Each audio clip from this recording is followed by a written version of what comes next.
Lorsqu'on évoque la maladie à virus Ebola, les regards se tournent souvent vers les patients et les communautés touchées. Pourtant, derrière chaque prise en charge, se trouvent souvent des médecins, des infirmiers, des laborantins, des ambulanciers et des agents d'hygiène qui affrontent quotidiennement un danger invisible. Entre l'exposition au virus, la pression psychologique et la nécessité d'une vigilance permanente, ces professionnels constituent la première défense contre une éventuelle propagation de la maladie. Face à Ebola, les personnels de santé figurent parmi les catégories les plus exposées, a martelé le docteur Samuel Béa, médecin vétérinaire et coordonnateur provincial de la promotion pêche, aquaculture et élevage dans les Haut-Katanga. Un simple relâchement dans l'application des mesures de protection peut avoir de lourdes conséquences.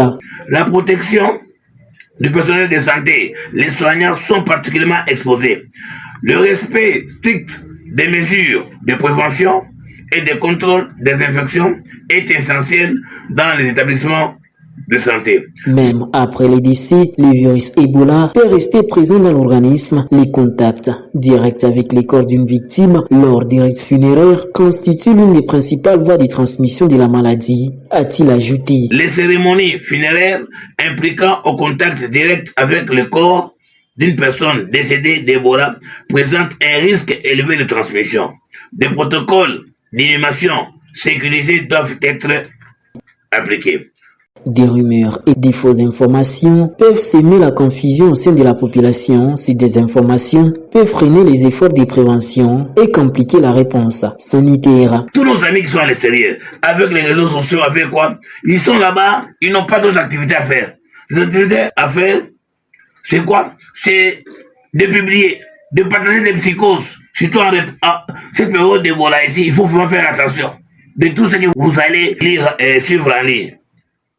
Les fausses informations peuvent compromettre la réponse sanitaire.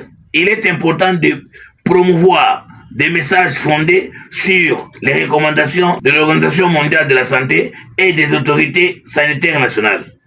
L'Ebola est une maladie grave qui peut être maîtrisée grâce à la vigilance collective, la détection précoce des cas, la consultation rapide des structures de santé, le respect des mesures d'hygiène, la coopération avec les équipes sanitaires et la lutte contre les rumeurs constituent les meilleurs moyens de protéger nos familles et nos communautés.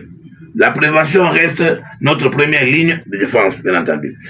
Parmi les questions qui préoccupent souvent la population figure celle du risque de réinfection. Une personne ayant survécu à Ebola développe généralement une immunité contre la souche qui l'a infectée, mais les spécialistes continuent de recommander la vigilance et le respect des mesures sanitaires pour éviter une possible réinfection.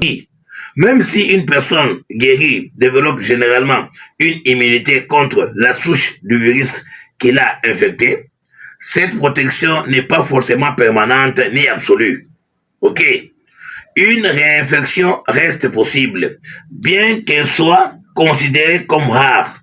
Certaines personnes guéries peuvent également conserver le virus pendant un certain temps dans certains liquides corporels, notamment les spermes. Au-delà des cas déclarés, la lutte contre Ebola repose sur une vigilance permanente, protection des soignants, une gestion sécurisée des dépouilles, une lutte contre les fausses informations et la sensibilisation sur les risques de réinfection, autant d'éléments essentiels pour renforcer la prévention et protéger les communautés face à cette maladie redoutable.